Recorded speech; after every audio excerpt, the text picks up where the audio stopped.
Hello, and welcome to the Mindful Evolution Podcast. I'm Leah Drew, your host and mind-body healing guide. This podcast is for the awareness seeker ready to go deeper, create change, and feel more empowered over their physical, mental, and emotional well-being. My intention is to be a catalyst for you as we explore topics surrounding holistic health, mindset optimization, trauma healing, emotional intelligence, and much more. I'm so grateful to have you here and to support you as we evolve in mind, body, and spirit. Let's breathe in and out. Now, let's dive in.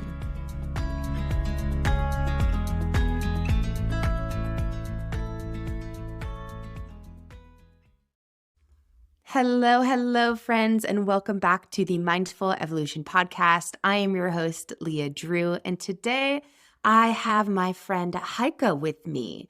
Heike is a fitness, nutrition, and mindset coach. She's the owner of Pursue Your Spark and Hey Life Training Pilates Studio, as well as the host of the Pursue Your Spark podcast, where she helps you become more empowered and reignites your midlife, and discovers how to help you get active, eat better, and have more energy daily. Heike, thank you for being here with me. Yeah, thank you so much for connecting and having me on the show. Of course. You and I recently connected, as well as many others, on the first couple of podcasts at Podcast Movement. Yeah, that was so much fun. And that's such a great meet, as we coincidentally met on the round table around fitness and other podcasters. Yes, it was a wonderful experience. It was one of the few spaces where the fitness and health meets mental health world really came together in a small space, which was really nice. Yep. And so I'm curious, you have a lot of things in common with me. I have a lot of things in common with you in regards to what we're doing and how we're helping people in the world. And I'm curious how you stepped into this path of mindset, of physical health, of mental health, and really helping people step into creating a shift in the middle of their life. By pure coincidence. And if you'd asked me that 35 years ago, I would have laughed at you and said, nah, I will never, ever do this. This is crazy. I'm not cut out for this. I like to talk and I like to meet people, but would I ever be out there teaching classes, talking to people about their nutrition and fitness needs? It was the furthest from my mind. But when I was pregnant, or after the pregnancy of my firstborn, who is now 34, I was really out of shape, unhealthy, didn't know how to get in shape, which a lot of people don't when you ask them how they stay healthy, what they eat, and how they relax or how they deal with stress. Most people don't know. And so I started taking a class at the local YMCA. And it was a dancercise class, and most women love to exercise or dance, at least. Any form of dance, whether it's crazy dance or formal dance, it doesn't matter. Just wiggling your booty and moving your arms and having a big smile on your face is a big deal, I think, for many women. And so I started taking this class, and it was so much fun. I could bring my oldest son to the nursery there, and it was at a local church. So picture this, it's a local church. You're going in the church basement because that's the only place where you can have a class. And somebody shows up with a boombox. And back then we had tapes that you had to make your own music and you cut your own music. Oh my God, that was so much work. But you had to show up as a participant with your own yoga mat and some weights, hopefully, and dressed to do your exercise. And so you go in the basement, it's all set up, and it's this dank, dark place. And then the instructor hits play, and everybody's just having such a great time dancing and exercising. And then in the end, we did ab work and push-ups and used our weights and all this good stuff. And that was the class, and I was hooked. I didn't mind the environment. It was no fancy club or anything special. It was at the church, and that's where you went.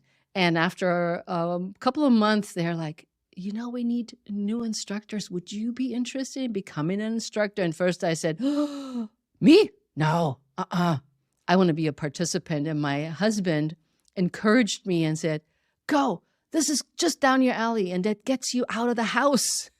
Hint, hint. And so I started training to become an aerobic instructor, basically, and loved it. And then I was the one with the boombox and the yoga mat, making my own music and showing up at the churches or other places where the YMCA was hiring out to have their teachers go. And that's really how my journey started, very unexpected.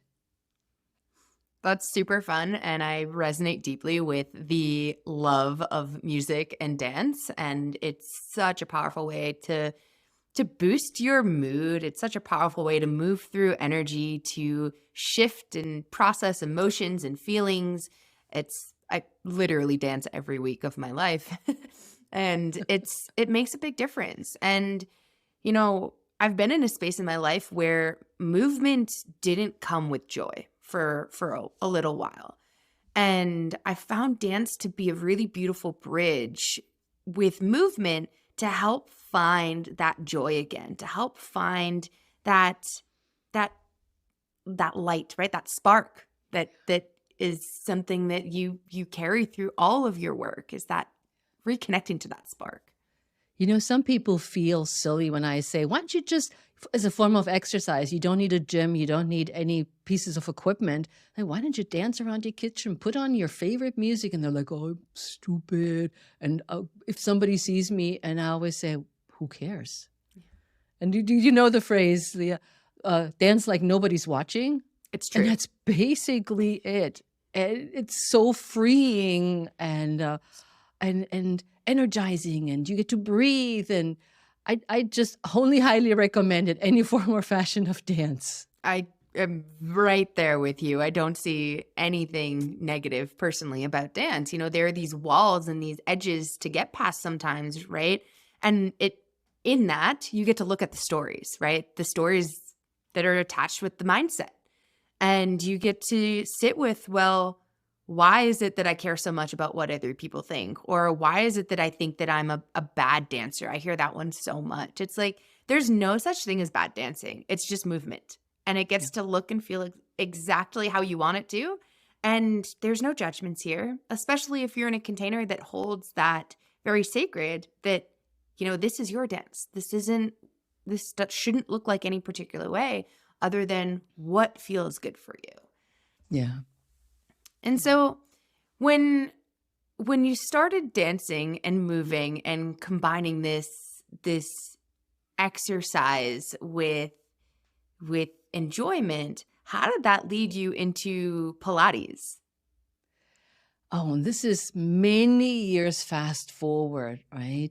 But I found that movement, whether it was the exercise class or the dancercise, I felt empowered to do more.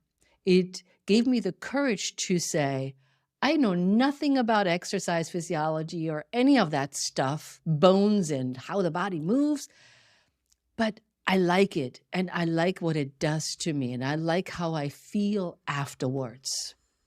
I like how it changes some of the things where I have to make decisions on. That I would go for a run before making a decision, that I would say I'm lifting weights before I'm doing something else, because it sets me up for what's next in how I want to make a decision, how I want to live my life. And so fast forward to Pilates, when true story though, all Pilates teachers, please hold your ears. When I took my very first Pilates session at a fitness conference, they started offering Pilates, and I said, what is this new thing that everybody's talking about, Pilates? He's from Germany. Yeah, well, whatever.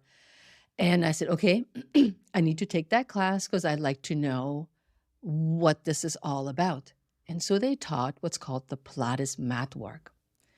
And you did, some of the people may know the 100, the roll up, the roll over, the saw, some of the exercises within the mat work. But I fell asleep. I lay there and I'm like, God, is this boring? Can't they just move? Can they be just like faster or more intense?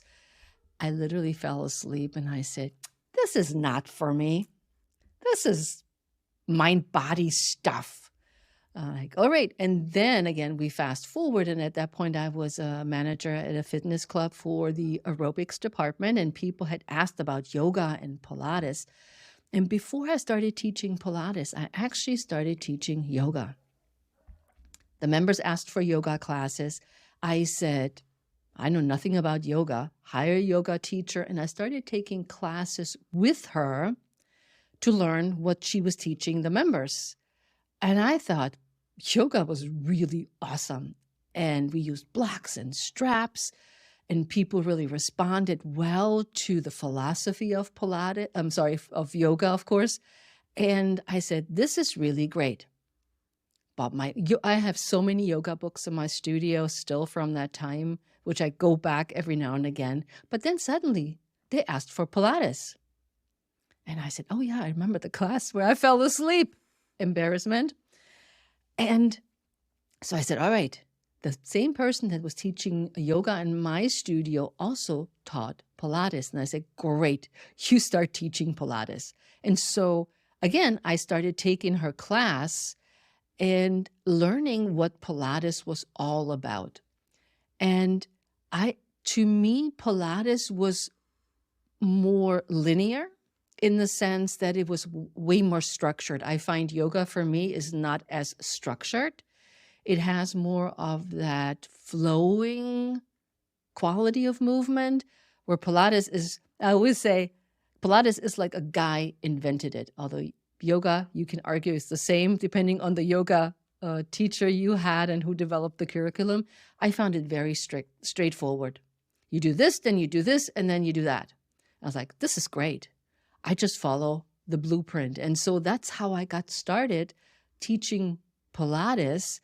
But at that point, I had been teaching yoga for 3 years already, because that teacher who was teaching me also Pilates initially left me high and dry. And the members were saying, Heike, can you teach Pilates? You've been coming and you know all the moves. I said, I would have to write a curriculum because I don't remember all the names. And so I've been teaching yoga for a while with whistles and bells. And I said, okay, now it's time for Pilates. And I dove into Pilates, and literally, Leah, there was no looking back. I loved Pilates. I'm so glad that you were able to navigate down a path that just feels really good for you, that you love. I think that's really important in life, is to do the things that you love and that light you up and that are fun and that bring joy to your life. Yeah.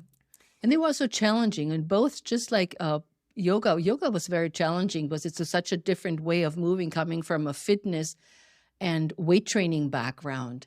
I still practice yoga occasionally, but it is really also the challenge. I love challenges, and I love to challenge myself to learn something new that is good for the mind and the body.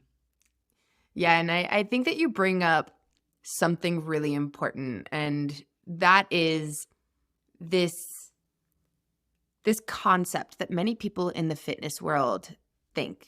It's that you're not getting a good workout in unless you're going really hard, unless it's really intense. And in your first experience with Pilates, you fell asleep.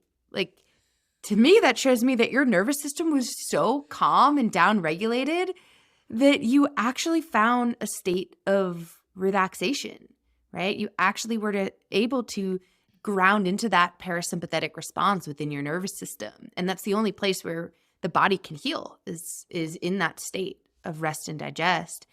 And I know for me personally, I had to do a lot of work to shift out of that mindset of a workout is it's high intensity. It's you go as hard as you possibly can and you leave that gym door having thrown everything on the floor behind you in the gym. And that's not always the case. Like sometimes having a good hard workout is great. Getting a good sweat on is great. And there's that balance of getting a good, hard, intense workout with also like making sure that you're not pushing your nervous system past its edges, those neural edges that are ultimately what prevent you from allowing your body to recover, allowing your body to rest, allowing your body to be in that relaxed state. And it sounds like your first introduction with Pilates was exactly that. And I felt so embarrassed because my mindset was not there at all. How do you work with women? And you only work with women, correct? No, you work with men and women. Yeah, in my Hey Life training studio, I work with both men, women, mostly in midlife and above, so up to 93 years old. On my Pursue Your Spark brand, I mainly address women, and I work with women. Amazing. So when you're working with individuals in the studio, how do you work with them if they come in with that mindset of, well, I need a hard, intense workout? That's a funny question because most men come in and they are in the mode of, let me show her what I got. Sounds about right. And I just look at them, as particular men that come with that mindset, and I just look at them and I'm like, dude, I can shred your body. I can, whatever it is you want, but we're not going to do that. And then they see, I mean, I don't know if you know, but I used to be a bodybuilder, ultramarathon runner, and Ironman triathlete, and now I'm a half Iron triathlete. But so when they see my trophies, when they see my medals, they usually go, oh, yeah. And I'm like, yeah, we're not going that way. We're just chilling out. We're seeing what we really need. And no matter whether male or female, I have a quality of when somebody comes in, I let them, first off, I let them talk. I let them stand. I don't let them sit down. I let them tell me why they came, what they wanted from me from that session, and how they wanted to feel afterwards. And I work purely intuitive. When you were to come to me, I would do exactly the same thing with you, Leah, and I would say, so you came for weights today? Uh-huh.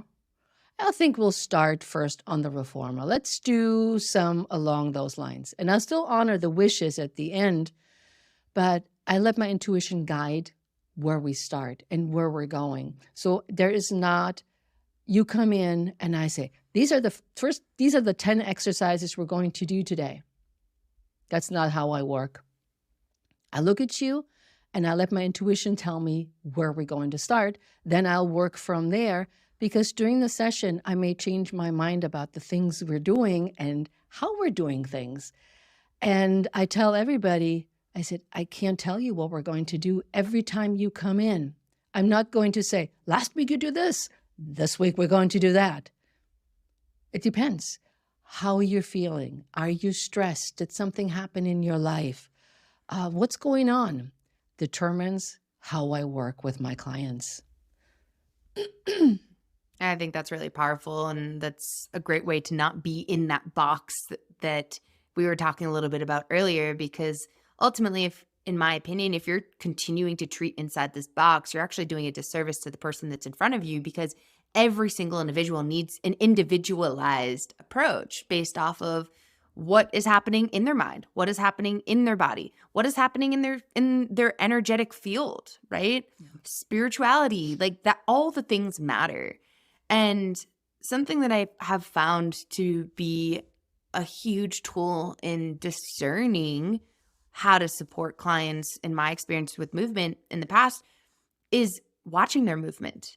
Because movement is such a powerful assessment tool, and you can always tell when someone's not moving well for some reason. And if that's the case, if you continue to have them push through that, again, it's doing a disservice in my opinion. And so it sounds to me like you watch and you observe and you see where they're at and you help determine based off of that observation and based off of your intuition where to bring them. Yeah, and a good example is one of my clients. I wouldn't say type A, but she's very successful. And she's always in charge of all things in her business. And she moves boom, boom, boom, boom, boom, this, that, then the other. And when she started working with me, she had some body pains. And the way she started to work out was exactly like that. Boom, boom, boom. Next exercise. I'm ready. Okay, this is not hard enough. Can you make it heavier? And I was like, no, we're not going to do this. I said, here we go. Here's how we're going to do this. And I was telling her and showing her how she's fighting herself during the workout instead of letting go, let happen what happens, and not trying to, what's the word I want to use? Trying to control her movements, which is funny because one of the words in Pilates is control, but a different type of emotional control that she wanted to be in charge of the exercise. And this is what the result was going to be. And I just stood there and smiled, and she would do like 50,000 arm circles. And she was like, okay.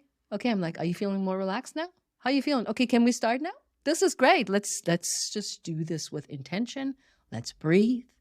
And let's let go of what we should be doing and how we should be performing. And she's just a perfect example of what you just said, Leah. This brings up another question for me is you're talking about these two different forms of control. Can you elaborate a little bit more on the differences between the two? So Pilates has the words control and centering, among others. And when you think of Pilates' way of control, it's the control of the body and mind, not in the sense of restricting is the word, not in the sense restricting, but to combine the two, that the mind and the body are not two separate things, and you're bringing them together as a whole, which I think is really powerful. So the control is that you're saying, I am not moving unless I breathe. I am focusing on my movement, and I'm not just use the exercise arm circles where the arms just do big circles, with or without resistance, but you're actually paying attention to what happens while you're doing what it is you're doing. And a lot of my clients start sweating. They say, oh my God, there's so much to think about. And I'm like, this is where you are in control of what it is that you want to get out of this session, this exercise. And it has, of course, in with the concentration that you're focused, some classes are chitter chatter classes where we talk about everything under the sun about our lives, but we never pay attention to the actual movement and the exercise. And so I say, listen, they tie together. What I'm hearing is that there's this difference between outward control and inward control. And that outward control is connected with that need, that grasping, that trying to change. And that inward control is actually that surrender, that releasing, that dropping in and being so present and aware with what you're experiencing. And that those two forms of control are completely opposite. Yep. Well said. And I'm hearing a lot of mindfulness is required in that latter aspect of control. Absolutely. The mindfulness. And many people don't think that when you practice Pilates, there's this mindfulness. Everybody thinks yoga. And I'm like, no, if you're really paying attention and if you're following the breath, and from your practice, you also, I can imagine, how little people actually breathe. And that the breath is either stuck in the heart or in the throat, or at least from my experience, or both places. And they barely are able to take a deep breath in to let this all in and out, that energy that is around them or that they can create by themselves. Yeah, absolutely. I I'm a massive fan of the breath. It's like one of my biggest obsessions. I love it. It is fascinating. And it's the first thing that I always go to with my clients, because that breath, in my opinion, is what allows you to step into transformation, whatever transformation you're looking for in your life, whether that be personal, whether that be mental health, whether that be physical, whether that be business transformation. If you don't come back to your breath, you cannot step into that space, into change, into expansion, into healing. And fun fact, my logo for my business, it's these gold wings, and gold is that ethereal, that change, that that deep inner knowing, right? Like spirit in a sense, that intuition. And the wings look like wings, signifying transformation, but in reality, the actual thing that inspired those wings was the rib cage. And so behind the wings of transformation is actually the breath. And so, yeah, I'm totally on board with you here. And I love this. yeah, nobody I would love ever this. know that unless I told them. But it's one of those fun little like deep-rooted things, which is the breath. Yeah, and something that you were talking about earlier on was helping people understand what it is that they need. And I'm really curious how you meet people where they're at and support them with helping to gain clarity around what it is that they need for their mind and their body when they step into your Pilates studio. First, I slow down. I slow everything way down. And what I love in my studio is there's just the client and myself. There's nobody else. And this is also how I see my online space. Even though there may be a group in one of my programs, I still view it as individuals. And I let them step into a space that's quiet. There's nobody else observing. There's nobody else criticizing. There's nobody else watching them or anything else. And when they come in, everybody tells me it's so nice. And I'm like, yep, it's done that way. It has all my little decorations or all my things. Like right now, you see all the things that I always say and that spark joy in me. But I let them tell me what they think that they want.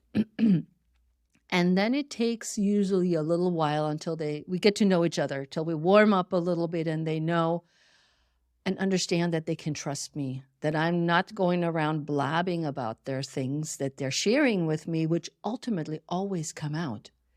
We may do an exercise and suddenly I say, well, how's your day going? And the client says, oh, my day's going like this. And then as they trust me, they tell me really how the day was or how life was or how their marriage is going or how the kids are gone and how they work through these problems. But I let them come at me first with when a good example is, I want to lose weight. I want to lose 20 pounds. I'm like, okay, great.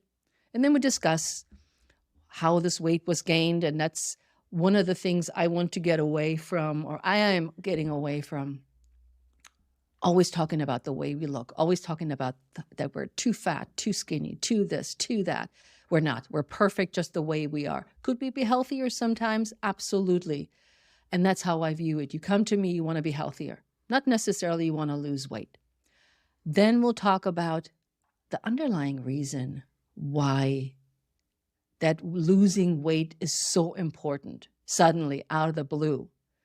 And some people are more open than others to discuss that. But as I can dig deeper into their reasons, their mindset, their past experiences, I learn so much about how they really function.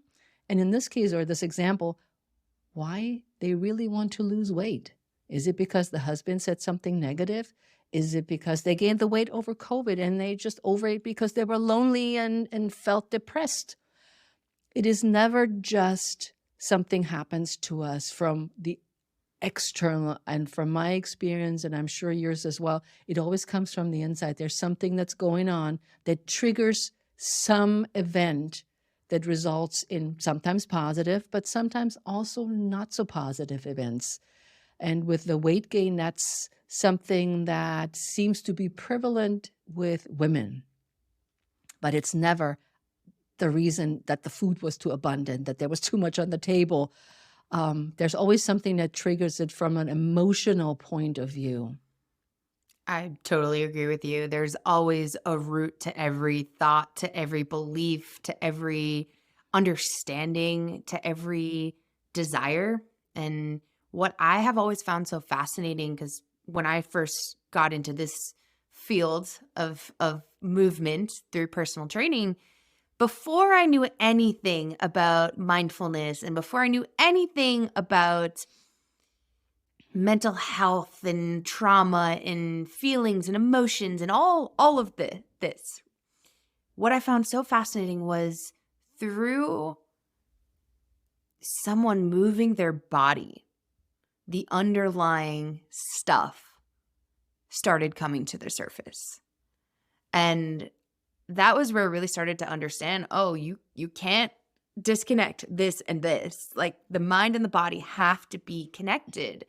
And something that I have always encouraged my clients who are like massage therapists, body workers, is to not veer away and be afraid to hold space for those things. Because oftentimes in school, we're taught that, well, this is outside of your scope of practice. And it's not. It's not outside of your scope of practice. Actually, I think what's outside of your scope of practice is not holding space for the client to have all of those things be felt, experienced, and welcomed, because that's a huge part of the healing. And whatever form of bodywork, movement, or healing you're in, I believe that if you're not helping the client look at the mind, the emotions, the feelings, and the physical body, the physical pains, the discomforts that they're experiencing, you're actually doing them a massive disservice, because there's going to be holes now in the foundation where they're not allowed to be with the things that are most important for them to find that stability, to find that inner control, to find that balance that they need to live the best life that they possibly could. Yeah, and I find that this is, again, going back to women, particularly difficult for them to face the truths that are living within them, to face or let go of those fears, to be more confident, to feel more confident, letting go of what's holding them back and where they're stuck. And they can't seem to free themselves of, let's use the weight loss again as an example. I tried everything and nothing is working. So common. But I'm not willing. I'm not willing to do the inner work. It's always something else. It's the diet. It's the time. It's the person that influences you. No, it's something that's happening in here, in your heart, in your thinking, in your soul. As I just said, the root cause of the problem is not the outside. But it's very, very difficult for so many women to get unstuck. Why do you think that is? Do you think society plays a significant role in that? Why do you think it's harder for women to get unstuck? Number one, society, absolutely. We are expected to be the mother, the nurturing, whether you have children or not, doesn't matter. You're supposed to be the person that can do everything. You can multitask smoothly, be still the sexy wife to your husband, and raise 20 children and still look great in size 2. You can't do that? Come on. Yes, I absolutely agree with you. And you have the way we're raised. You know, I just came back from a Europe trip where I also saw my mom, who's now 80. And my brother is 8 years younger than I am. And my brother had some family questions. Like, how was it back then? And how was it this way and that way? And I told him some of the things, but I felt uncomfortable saying some of the things in front of my mom, which I don't want to talk about.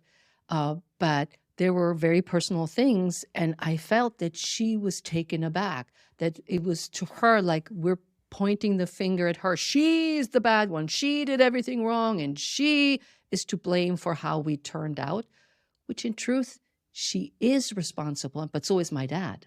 My dad's like, "Pfft, yeah, whatever, you grew up and I did what I did and I'm done." But as a nurturing part of the woman that we all have, whether kids or pets or none of that, we all have that nurturing and part and supportive part. I didn't want her to feel terrible. I didn't want her to feel she did everything wrong. And she did say when I left, "Did I do everything right?" And I was like, "Mom, we've had this conversation.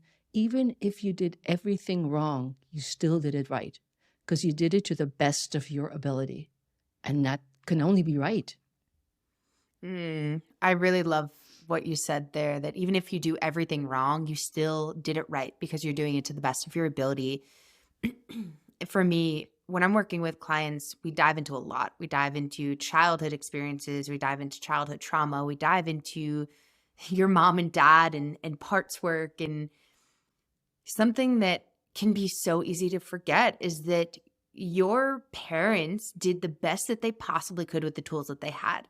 And they did it for you, right? And I know in my own experience, I was really angry with my parents for a really long time because I felt like they did all of it wrong. And then, as I started diving deeper into my personal work, diving deeper into my heart space and really healing through a lot of the things that had happened, I started to realize that they weren't causing me intentional harm. If anything, they were trying to do the opposite. And even if it didn't turn out feeling really good for me, they still showed up. They still did the best they possibly could. And I think that's a really important thing to remember, and something recently for me, I just turned 30 years old. And Happy birthday. thank you. And, when I turned 30, I had this moment where I was like, oh my God, I am literally the age that my parents were when they brought me into this world. And I sat here and I got to have, even though 29 is not that far off from 30, there's something about finally hitting that place in age where your parents brought you into the world. And it gave me this different perspective. And I sat here and I said, oh my God, I cannot imagine bringing a child into this world myself right now. I'm still learning to get to know who I am and how I want to show up and what my deep core values are. And it gave me a different sense of compassion for what my parents stepped into at the age that they did. And, back in the age of your parents, people had kids at a much younger age, much younger. How old were your parents when they had the first child? I was the first one. Okay. My mom was 18 and my dad was 21. Oh my goodness.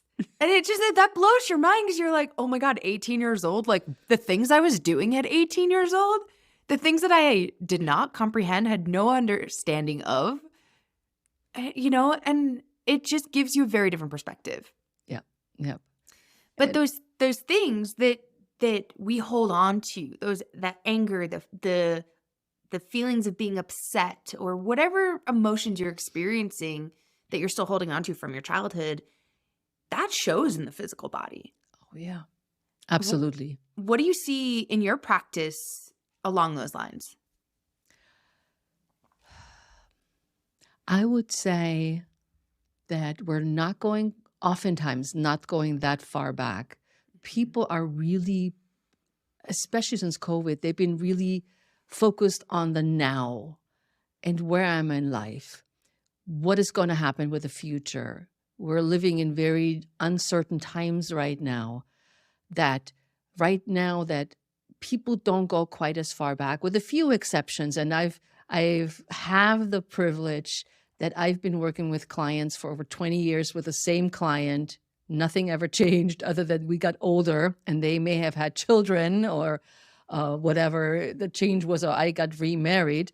But it's more in the last, let me say, 5 years that people are worried about their current existence. How will life be? Will I have a job? What's going to happen if they have children? What's going to happen to my children? What will their future look like? So it focuses, I would say, in the last 5 years, and at least since we had our former political situation change in the U.S., since most of my clients are U.S., some are from abroad, but most of the U.S., that this kind of questions were mostly on their minds, and how to deal with that anxiety. What's next? Will I have a job? Will I survive? What if is a big question right now. I think you bring up a really great point here, which is it's really hard to go further back if where you're at now is not grounded and regulated, because your mind cannot get past the stress, the triggers, the anxiety that you might be experiencing now to go deeper into the past and do deeper work into the past, because your body still remembers everything that happened back then, right? As a child, it's still here, if especially if it hasn't been touched and nurtured and worked with. And it is interesting to see how in the last 5 years, the amount of anxiety and stress and mental health challenges and dysregulation we're experiencing as a collective. And on a daily basis, I see it, I hear it, I observe it. And yeah, that is first and foremost, most important, is to find that ground and to find that state of relaxation and to support yourself with being in a regulated space now, so that you can go deeper into some of the other work that might not be rooted in the present moment. Yeah. Yep. And I just got off a call with a client before we got on our call, and all was on her mind was the current political situation, which we're not going to talk about. But she told me for 20 minutes everything that's concerning that situation. And then we totally, for the last time, we swapped over to a light topic. She said, well, how was Portugal? How was your granddaughter? Things that kept her mind away from that continued stress that she feels. And she's a person who is 86 years old. So she has experienced a lot in her life. So it takes her back what's happening right now to where she already has been in the past. And that is so crazy stressful for her that I'm like, let's bring you back to intermittent fasting. Let's bring you back to Heike's Portugal visit. Let's talk about something that gives you a little bit of a boost, a little break for the mind and the body to not constantly be bombarded by that stress. Totally. And I don't think that it's easy, especially with all the things that are happening in the world right now that are very stressful. And, I do think that there is a balance to being with that, because, to completely ignore and not be with it, that might lead to us having more trapped experiences in the body. And to be completely overwhelmed by these stressors and these things that are completely out of your control also doesn't serve you. And so I think right now people are feeling challenged and trying to find the balance between both of them. For me, like, I know people directly involved. And also it's like, I don't want to have that completely run everything for me. And something that I've found to really be supportive and helping me find that balance between not being overwhelmed by the big stressors and also still being present without fully ignoring has been movement. Because movement is a way to process. It's a way not just to process your energy, but the energy of what's happening around you as well. And, if you're listening and you are finding challenge in how to move and process through some of the things happening in the world around you, I invite you to move your body, whether it's tossing on music and dancing like we were talking about earlier, whether it's going to a Pilates class and moving your body and tapping into the breath and tapping into the inner control, right? Tapping into your inner world, or whether that looks like something else, whether that's singing or whether that's actually going into a gym and exercising, lifting weights. The point is, whatever feels good for you, movement is so, so, so important right now. And not just right now, but as a whole. And so always coming back to, did you move your body today? And how can moving your body actually support potentially some of the big challenges that you're facing within yourself right now? Yeah, that's well said. Yeah, I agree with that too. And then a breath, like we said earlier. The first thing I always do is let's breathe. Let's just breathe. And then if the person is right in front of me, I'm like, let's do a wall roll down for Pilates with the breath. And I'm like, okay, let's do the 4-count breathing. Let's just focus on the breath. Let's just let everything go for right now. And then let's come back to what we're here to do. Absolutely. Yeah. And that breath is a really powerful way to tune back into what is it that you need and what is it that you need now. Yeah. Because without that breath, sometimes your mind is in 50,000 places and it's overwhelming. And I think a lot of the world lives there right now. Yeah. So always coming back to the breath. And I love that that's such a staple in what you do. It is the foundation of what I do. And through that breath, we can shift, we can transform, we can heal, we can grow. And yeah. And so one of the things when it comes to movement, you said earlier, there's sometimes your clients are like, there's so many things to think about. And there are in many aspects. And how do you take all that information and bring it to a place where it's enough, but not too much? Because sometimes like more is not always better. Simply, I give them what I like them to think about. And when they feel overwhelmed or they say, oh, I forgot about this, I'm like, great. Then you're not ready to embrace it yet. That's okay.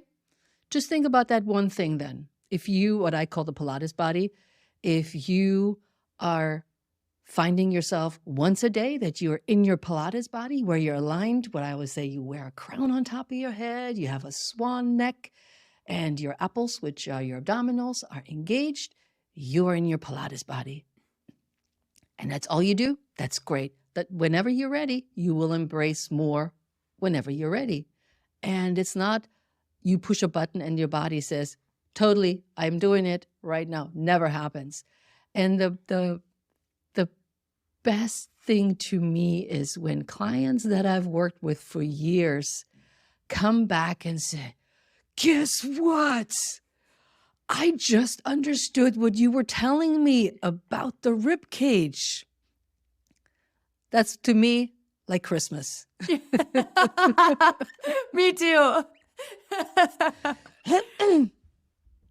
And so when that happens, I was like, oh, Christmas happened. This is fantastic. But it took you as long as you needed to learn this and to understand it. So. Yeah, I love how you're using the one thing to hone in the mindfulness piece, because sometimes people have a difficult time understanding what does it mean to be mindful. And it's truly coming back to focusing on that one thing without your mind going in 50 other directions. And that constant reminder of come back to the one thing, come back to the thing, right? And doing that until you get that understanding of, that light bulb goes off, right? For example, the rib cage. And, helping someone understand that the breath is that one thing that's going to guide all the things, eventually gets them to that place that you're talking about where they're like, oh, I get it now. Right. And that is a beautiful place to watch someone be. Yeah. And it to me is better than somebody saying, oh, did I do good in my Pilates session today? And to me, that's always, what does that mean? Did I do good? What's the value? Who's telling us what's good or bad? Did you get a great workout? Did you get what you came for? Do you feel great? Do you have energy now? Okay. That's all I need. And that's a little harder to understand for them, that it's not measured by reps and sets and pounds and things like that. Yeah, I love what you're saying there. And one of the things I always start any session, bodywork, movement, online session with a client is, what is your intention here today? What do you seek to get out of this session today? Is there something that you need? And I love how you're bringing light to, there's not necessarily good or bad. It is what is, right? And so like the good gets to be, well, did you find and receive and experience what you came for, or was your mind somewhere else? Yep, absolutely. I love how you're branching the mind and the body through the work that you're doing, because I do see very often, even in yoga, like sometimes we get away from the mindfulness of yoga and it becomes about, oh, how can we get into the deepest stretch, or how can we manipulate our body to get to that? It's like, well, where's your mind? Where is that connection between the mind and the body? And so I am grateful for the work that you're doing in the way that you're supporting your clients in finding that for themselves. Thank you. That's the only way I can work.